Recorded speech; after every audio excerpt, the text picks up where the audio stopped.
Have you ever walked away from a conversation, replaying it in your head over and over, wondering how you ended up feeling like the one who lost? You said everything you thought you needed to say. You explained yourself, you defended your point, and yet the moment you were alone, a knot formed in your throat. That strange mix of frustration and regret, as if your own words had worked against you. Maybe you've been surrounded by the loud ones, the people who speak over others, interrupt mid-sentence, and fill every silence with noise. Their arrogance wears the mask of confidence, and their dominance is built on sheer volume. They mock, they dismiss, they carry themselves like they own the space you're standing in.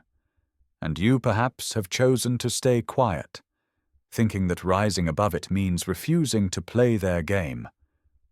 But deep down, a question lingers. Did my silence make me strong, or did it make me invisible? We're raised to believe that strength is proven through words, that to hold your ground, you must argue, defend, convince, and win, that if you don't respond, you've surrendered. And so we jump into debates we never wanted, explaining ourselves to people who never cared to understand.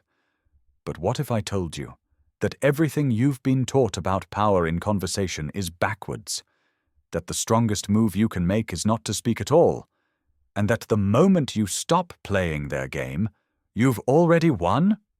We live in a world that tells us, if you don't speak, you don't matter. From childhood, we're pushed to use our voice, to stand up for ourselves, to argue our worth until it's recognized. And so we've come to believe that silence is the language of the defeated, that to stay quiet is to give the other side the win. But Nietzsche, one of the most misunderstood thinkers in history, saw something different, something dangerous. He believed that the more you speak, the more you reveal. That the person who tries hardest to convince is already standing on unstable ground. And that in the battle for power, the one who reacts first is the one who loses control. The truth is this: words are not the source of power. Presence is, and silence, intentional, strategic silence, is presence in its purest form. Think about it. When someone expects you to fight back and you don't, they are thrown off balance. The script in their head collapses. Their control slips. Not because you shouted louder, but because you refused to play. In that moment, they're forced to confront something they didn't prepare for, themselves. Nietzsche understood that silence is not an absence of communication. It's a form of communication so potent it makes people uneasy. It forces them into the mirror of their own insecurities. And once you learn to wield it, you'll realize it speaks louder than anything you could ever say. To understand why silence holds such unsettling power, you have to see it through Nietzsche's eyes. He was not interested in comforting truths. He didn't write for the masses. He wrote for the rare few willing to face themselves without flinching. And in doing so, he tore apart the polite illusions society feeds us. Nietzsche saw that most human interaction is not a search for truth. It's a struggle for dominance. People don't argue to discover what's right. They argue to win. They interrupt, they exaggerate, they twist words, all in service of their ego. And here's the dangerous part. The more someone needs to be right, the weaker their foundation actually is. In his view, the urge to constantly defend yourself is not a sign of strength, but of dependency, a hunger for validation from others.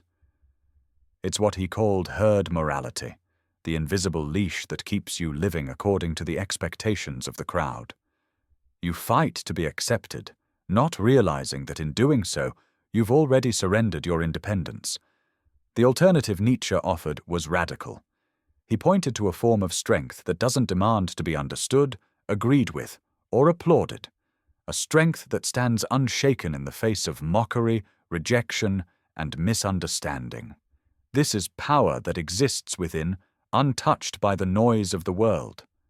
Silence, in his philosophy, was not emptiness. It was a declaration. I owe you no explanation. I do not need your approval. I am my own authority. This is for you, for the one who's been overlooked in conversations, not because you had nothing to say, but because louder voices drowned you out. For the one who leaves a room replaying every moment, wishing you'd said something differently, wondering if anyone even heard what you meant. It's for you who's been called too nice, while others took advantage of your calm. You who kept the peace while they pushed, imposed, and walked away with the win. Not because they were right, but because you refused to fight. And maybe deep down, you believed that made you weak. You've been told that silence is surrender, that if you don't defend yourself, you're letting others win. But what if that's not true? What if your silence isn't weakness, it's untapped power? You see, silence doesn't mean you have nothing to say. It means you don't need to say it. It means you value your energy too much to waste it proving yourself to people who've already decided not to listen. And the truth is, the people who mock your silence fear it more than your words. Because when you don't react, they lose their script. They lose their control. And in that void, they're forced to face something far more threatening than your argument. Themselves. Today, you stop seeing your silence as submission. Today, you'll see it for what it really is, the sharpest weapon you've never learned to use. Why does silence feel so threatening to people? It's because human beings are conditioned to see conversation as a game of control. The one who speaks leads. The one who reacts confirms the other's power. When you don't react, you break that cycle. And the human mind doesn't handle broken patterns well. Psychology has proven that in moments of confrontation, silence is rarely perceived as neutral. The brain interprets it as judgment. Even if you're simply listening, the other person begins to feel exposed. Without your feedback, they lose the ability to control the narrative. Here's what happens internally. The amygdala, the brain's fear and anxiety center, lights up. They begin to wonder, are they judging me? Did they see my insecurity? Do they know I'm bluffing? Their mind starts filling in the blanks, often with their worst fears. And in that discomfort, they make mistakes. They reveal too much. They lose their composure. Nietzsche sensed this long before science confirmed it. He saw that most people speak not to share truth, but to protect themselves, to convince themselves they're right, to hide the cracks in their own confidence. When you remain silent, you strip away that protection. Silence becomes an invisible blade. It cuts without being seen, and it leaves the other person bleeding in ways they can't point to. And the more they scramble to regain control, the more power you hold without saying a single word. Nietzsche didn't just talk about silence as a tactic. He embodied it in an ideal, the Übermensch, or overman. This figure is not an average person who occasionally bites their tongue. The Übermensch is a rare, dangerous presence who has mastered themselves so completely that words become optional. The Übermensch does not waste energy proving anything. They don't rush to defend themselves against every jab. They don't step into every argument because they've outgrown the need to win on someone else's terms. While others shout to be heard, the Übermensch commands a room with nothing but their presence. Their silence isn't empty. It's charged. It's the kind of stillness that makes people measure their words before speaking. It's a calm that unsettles those who rely on chaos to dominate. And when the Übermensch does speak, every word lands like a strike. Deliberate, calculated, impossible to ignore. This is not passivity. This is controlled power. Every unspoken word is a move kept hidden. Every pause is a trap waiting to spring. They know that in a world addicted to noise, the one who controls the silence controls the terms of engagement. Nietzsche's Übermensch shapes reality without shouting commands. They impose authority without raising their voice. Their silence forces others to reveal themselves, to crumble under the weight of their own insecurities. And in that collapse, the silent one stands untouched, unshaken, and undeniably in control. If you want silence to work for you, it can't be random. Nietzsche's philosophy wasn't about shutting your mouth and hoping for the best. It was about wielding silence like a weapon, precise, intentional, and devastating. Here are 4 of those weapons. Weapon 1. The silence against impulse. When your emotions are screaming for a response, that's when silence is most lethal. Resist the urge to justify, explain, or defend. Every word you give in that state hands the other person leverage. Hold it. Make them wait. Weapon 2. The silence of observation. While others rush to speak, you listen. Not casually, strategically. You're hunting for the cracks, contradictions, insecurity, fear. The longer you watch, the more information they give away. Weapon 3. The silence of time. Let the pause stretch. Most people panic in quiet. The longer they wait for your reaction, the more they fill the space with mistakes, over-explaining, revealing, or changing their stance. Weapon 4. The silence of unpredictability. Sometimes you answer instantly. Sometimes you wait. Sometimes you don't answer at all. The uncertainty forces people to tread carefully, to measure every word because they can't read you. And when they can't read you, they can't control you. Used together, these weapons shift the power balance without you lifting your voice. In the right hands, silence isn't avoidance. It's dominance disguised as calm. Not all silence is power. Sometimes silence is a cage. You may think you're avoiding conflict, but in reality, you're being conditioned to stay small.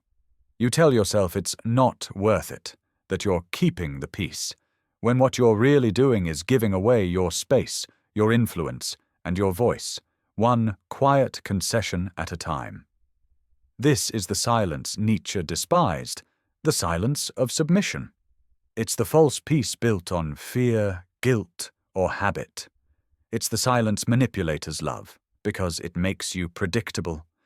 They know you won't push back. They know they can fill the space you leave behind. It's easy to confuse this with strength. People will even praise you for it. You're so calm, you don't let things get to you. But underneath, you feel it. The resentment, the slow erosion of your own boundaries, the quiet betrayal of yourself. Nietzsche called this the morality of the herd, the invisible chain society slips around your neck and calls virtue. It keeps you compliant, agreeable, and easy to manage. And the longer you live in it, the harder it becomes to remember what power even feels like. Strategic silence is a choice. Submissive silence is a surrender. One is a weapon in your hand, the other is a weapon in someone else's. If you want your silence to command respect instead of inviting control, you have to kill the wrong kind and replace it with the kind that shakes the ground beneath your feet. The moment you understand this, everything changes. Silence is not the absence of power. It is its purest expression. The silence of the Übermensch is not timid. It is not the silence of someone too afraid to speak. It is the stillness of someone who has already won before the battle begins. It's the presence of a person who knows exactly who they are and no longer needs to prove it to anyone. From this day forward, your silence must change its tone. It must stop being an escape and start being a declaration, a boundary, a force. It should no longer say, "I'm avoiding conflict." It should say, "I choose the battlefield, and this is not it." This isn't about never speaking. It's about speaking so intentionally that every word lands like a hammer.